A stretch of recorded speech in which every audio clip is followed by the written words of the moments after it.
खुलुमबाय प्राइम 24 हेडलाइन्सआव आं अरुण ब्रह्म आं दा बर्तमान दंफैयो धेमाजि जिल्लानि सिङाव थानाय सिलाबालि गामिनि जितु गेवलां फोथाराव बे फोथाराव जितु फोथारनि जितु स्राय स्राय दैमा बोहैनायनि साखाथियाव दिनै से खाथि माइनाव फोरबो फालिनाय हाबाफारि बे हाबाफारिनि सायाव माखासे बिथांमोना जिहेतु दिनै माइनाव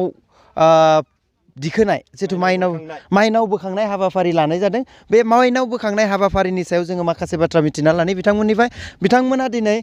बोखावै लखिमपुर जिल्ला बाथौ महासभा लोगोसे सिलाफोथार दखरा बाथौ महासभाजों जयै लोगो नांनानै बिथांमोना दिनैनि बे हाबाफारिखौ गाजा गोमजायै खुंफुंनायखौ जों नुनो मोन्दों। दिनैनि जिहेतु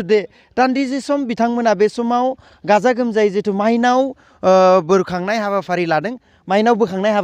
बे माइनाव बोखांनाय हाबाफारिनि गुबै जाहोनखौ जों मिथिना लानि आरो बे हाबाफारिफोरा बिथांमोना बेबायदि हाबाफारिखौ माब्लानिफ्राय मावबोदों आरो दिनैबो बिथांमोना मावबाय दं बेनि सायाव बिथांखौ बुंथिनो थाखाय गुरै खालामनाय जाबाय। बे समाव प्राइम 24 हेडलाइन्सआव गिबियावनो बरायग्रोना लानाय जाबाय दिनैनि जिहेतु दा बर्तमान जिहेतु बे दैमानि साखाथियाव माइनाव बोखांनाय हाबाफारि बेखौ गुबै मानो फालिनाय जायो? दे खुलुमबाय नोंथांमोननि चेनेलनि जुगेदि दिनै बे माइनाव फोरबो बोखांनाय उद्देश्यआनो जाबाय जोंनि बाथौ धोरोमारि हिसाबै मोनबा फोरबो दङ। बे मोनबा फोरबोनि गेजेरजों जों माइनावखौ जों बोखांनाय उद्देश्यआनो जाबाय माइनावा मालाबाबो जोंनि रायजो राजानिफ्राय माने दैमा दैसाजों लोरबा लानानै दा बिरफुंलां दा गोजावलां बायदिसिना जाथायनिफ्राय जों अराय थांनानै सुबुं हिसाबै थांना थानो हायो बिनि सायाव जों बिथांखौ जोंनि सन्मान होनायजों लोगोसे फोरबो मोनसे बाथौ हारि हिसाबै फुजिनाय जायो आरो दा बेनिफ्राय जिहेतु लांगोन जिहेतु बोखांना लांगोन बेखौ बहा लांगोन आरो मानो बबाव दोनहैगोन बेखौ लांनाय उद्देश्यआनो जाबाय लांनानै बेखौ जोंनि धोरोमारि हिसाबै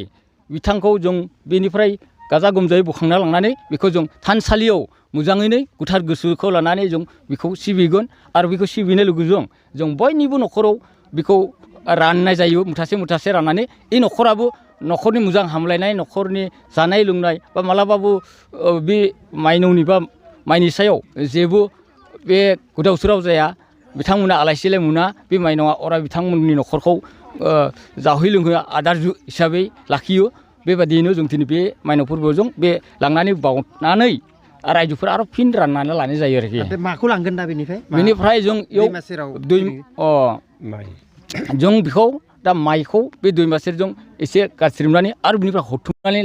लांगोन गोथार हिसाबै बेखौ जों लांनानै बे गोथार हिसाबै थानसालिखौ फुजिनाय जायो आरोखि बिथांनि दिनै फोरबो हिसाबै बिथांनि बे माइनाव फोरबोनि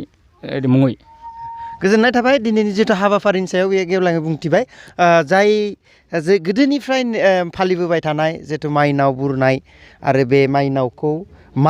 जिथु जों माइखौ जोंनि अन्न माने जायजों जों थांनानै थायो बेखौ बिथांमोना मान होनानै दिनै बे जिथु से खाथि फोरबोखौ फालियो गाजा गोमजायै फालियो आरो धोरोमजों लोब्बा लानानै बेखौ मान सनमान होनानै दिनै बे समाव बिथांमोना बेबायदि हाबाफारिखौ लादों जोबोद बाख्नायथाव। आरो दा बे समाव जोङो माखासे नेमखान्थिफोरखौ नैबे भिडिअनि गेजेरजों बे केमेरा पार्सन बिथांखौ दिन्थिफुंनो थाखाय आं गुरै खावलायबाय। बे समाव बिथांमोना फारि फारि नेमखौ फालिलांबाय थादों आरो बे समाव गोबां जोंनि उन्दै उन्दै लाइमोनफोरखौ लाफानानै आरो दौरि आइजोफोरखौ लानानै बिथांमोना बे समाव आर'ज गाबदों इसोरनि सायाव आर'ज गाबदों जाहाथे बिथांमोननि जिउ थांना थानाया आलो गोजोन जायो बेखौ आसा खालामनानै इसोरखौ फोथायनानै जे समाव आर'ज गाबनायखौ जों नुनो मोन्दों। जोबोद बाख्नायथाव जिहेथु दिनै बोखावै लखिमपुर जिल्ला बाथौ महासभा आरो लोगोसे सिलाफोथार दखरा बाथौ महासभाया ज' लोगो नांनानै सिलाबालि गामिनि माइ फोथाराव दुब्लि फोथाराव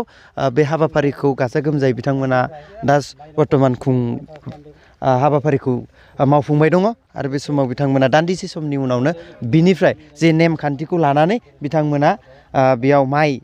जिहेतु माइखौ बा माइनाव बुरनाय होन्दों बिथांमोना बे माइनाव बुरनायखौ दान्दिसे समाव माइनावखौ थिखोनानै बिथांमोना मन्दिराव लाना थांगोन आरो बे मन्दिरनिफ्राय गावसिनि न'खर माइ बाख्रियाव बिथांमोना बे माइनावखौ साखोन सिखोन आरो आदर्शयै बिथांमोना मान होनानै बे बाख्रियाव दोनहैगोन आरो बे नेमखान्थिखौ बिथांमोना मोजाङै मेहेरगोनां खालामनानै दिनैनि बे हाबाफारिखौ जोङो खुंफुंबाय थानायखौ नुनो मोन्दों। बे समाव आङो दान्दिसे सम ओरै केमेरा पार्सन बिथांखौ बे हाबाफारिनि सायाव माखासे माखौ लानानै बिथांमोना आरो माबायदि बे हाबाफारिखौ बिथांमोना फालिदों नेमखान्थिखौ बेखौ जोङो मोजाङै दिन्थिनो थाखाय गुरै खावलायनाय जाबाय।